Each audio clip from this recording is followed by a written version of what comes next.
Louisville's obviously the top 3-point shooting offense in the ACC, is the top 3-point defense. What do you think you guys are able to do well to get going from beyond arc? Well, they limited our attempts. We usually attempt, 30, 35. We attempted a little over 20 today. But our best 3-point offense was in transition. Got us going in transition, and so that was really our best 3-point offense. But Paul's a weapon, and Paul can really get going. And missed that first one when he hit his next 4, I believe. Missed the last 2. So he got relatively quality looks for how they were playing it. Made a great back cut on the first play for a layup on the top block. So he's learning how to play through that and settle in and make sure that the game comes to him. Lucas Harrison, 3304 Sports. You guys got out-rebounded by 5, 35-30. They had 12 offensive rebounds. You had 5. What were they doing that made it hard to get boards on the defensive side of the glass and on the offensive side of the glass? I mean, LaWall's a world-class athlete, so look, we hadn't been a very good offensive rebounding team all year, so we don't ever get any offensive rebounds. So that's not really that different. For us, look, they missed a lot of close-in shots, and they were able to dig some of those out because LaWall's just a phenomenal athlete, and certainly Hansberry's extremely physical. So those guys did a good job, in the restricted arc against us. Will, in your time coaching him, how has Copeland's leadership skills grown? Do you think that's a natural thing for him, or is it something he's worked on? Well, he's a natural leader. You just got to make sure it's channeled the right way. So he's certainly a natural leader. People are drawn to him because he's got a good, the one, I've said this before, the best thing he does is he gives other people confidence. All that talking and all that stuff, he gives the rest of your team a lot of confidence, a lot of juice. And so he gets other guys confident. But I think it's more about harnessing it and moving it in the right direction, which is what he's been better at, this past year. What did you like about your defense on Hammond today? I believe you held him without a basket. Yeah, I thought the pressure bothered him. Trey did a great job. Trey's been phenomenal for us defensively the last couple of games. We wanted to make 17 initiate the offense because Hammond kind of usually initiates a lot of the offense. So we were face guarding him in the full court, trying to make it difficult for him to get the ball. And Trey did that. Trey played great, like 36, 37 minutes and hound Hammond up and down the court. So I think by the time he got the ball, he was a little bit tired, a little bit fatigued, took some tough kind of mid-range shots, fadeaway shots, settled for some threes. And so he's a tremendous player. He makes over 50% of his off-the-bounce tough shots. And so we were able to limit him today. And I thought, trying to throw their offensive rhythm off a little bit was helpful with that. The fact that I think they held Williams to just one basket, and yet you still, obviously executed the offense very well. What would that do to? Yeah, we just couldn't get Darius going. He missed some threes early in the game. He missed some open threes, and then we went back to him in the porch and tried to get him in some long post situations, and just struggled today. They did a great job. They had Lowell's a great athlete. You put athleticism on him, it's sometimes a little bit tougher, but we know he'll bounce back. And Virginia Tech had a great game plan. They're very, very well coached, and they were going to do what they needed to do to take Darren out of the game. Coach, you talked about game plans. In the second half, feels like they were able to counteract your runs more. What were they doing differently in the second half compared to the first half? I think he did a great job using his timeouts.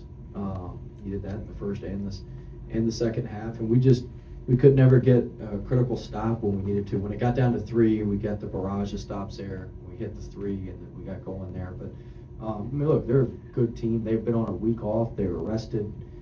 This was a big game for them. It was a big game for us. They played with desperation. They played how you would want to play in the situation that they're in, and our guys answered those runs and answered those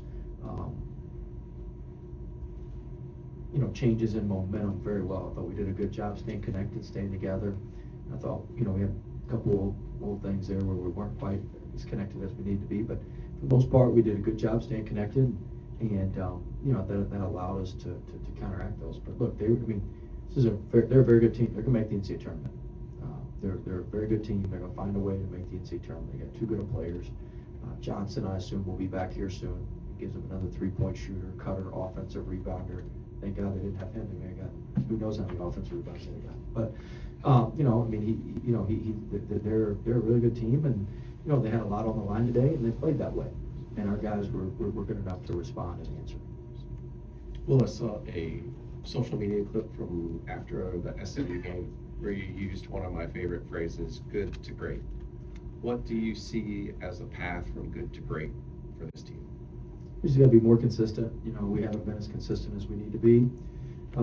But you know, we're getting closer than we were. But it's really about consistency, complete game. We've been very good in spurts. We've been great in spurts. But we need to be great consistently. And so we've talked about that. I think we're making progress towards that. But we're not there yet.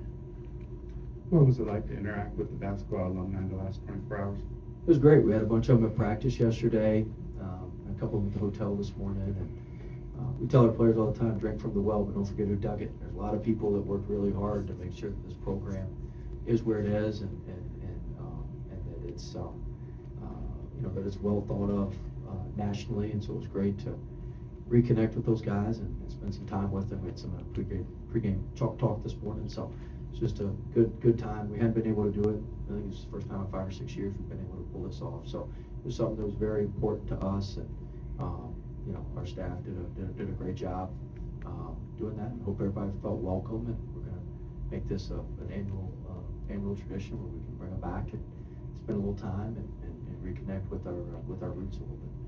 Coach Thomas Hughes, Virginia Tech on his side. What did you like about your team's front court defense on Mount Hansberry? Yeah, I thought, you know, early in the game we were going to double him, which we did. He kicked it out for 2 open threes. We left number 2 open in the corner for 3. And then he kicked it out opposite to, I believe, 0 for the first 3 of the game. And so we kind of called off the double and just tried to play a 1-on-1. I think they weren't necessarily prepared for that in the first half, and then second half they just put it down and he just started getting fouled. And he's a great player. He's a physical player. But we just, you know, we're going to live with him doing what he does without us giving up rotational threes. And then you mentioned number 2, Jaden Shute. He hit a 3 with 11:20 to go to cut it to 3. Yeah. What did you like about how your team executed a little bit better after that down the stretch? Yeah, it was a big 3. It was out of off an offensive rebound. I mean, Schute's an absolute weapon. Transfer from Duke. Shoots 50% on transition corner threes. I mean, shooting over 40%. They do a great job getting him looks on baseline, sideline, out of bounds. That was off of a broken play. And so it's really, the time out there is really just about to regroup our guys, calm our guys down, and to get our guys back in rhythm a little bit. Coach, you got a quick turnaround, sir. You mentioned that you had to do that at McNeese quite a bit. A little different in the South, but yeah. Yeah, but I mean, It's a lot easier. We showed up, we had way better players than everybody else.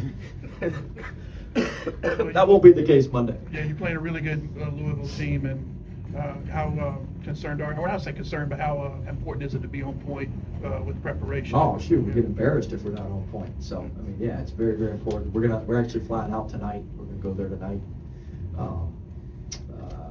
and start our preparation tomorrow. So, it's a great opportunity for us. It's a great opportunity for our program. You know, first year, we're on Big Monday. We have one of those time slots with Louisville. So it's a big opportunity for us, and hopefully we'll be able to prepare the right way to meet the moment on Monday. 6 wins straight. What's been the most positive aspect of growth you've seen in this winning streak since that loss to Georgia Tech? Yeah, I'm still mad about that loss to Georgia Tech. I was going to bring it up, but Yeah, I'm still pretty hot about that. But you know, I think we've found different ways to win. We've really, you know, I wish we were more consistent. But I think we found different ways to win. We've just got a way about us where we find it. Sometimes Darian's playing great, we win. Sometimes he didn't play great like today, we win. Sometimes, you know, Hughes makes mistakes. We've just found different guys. I think Trey's really stepped up. I thought Matt Abel gave us some good minutes again in the second half. So we've just been able to find we've done it a lot of different ways, which, you know, I was worried about Virginia Tech's physicality today. We haven't really played well against physical teams. They did in the ball screens coverage against Q. They did what Virginia did. They did what Georgia Tech did. We've been working on that to try to make sure that when that happened again, we wouldn't be in that situation. Our guys did a much better job responding to that coverage today. So I just think we found different ways, which is the mark of a solid team, is being able to do it a lot of different ways. Thanks, Coach. All right, thanks.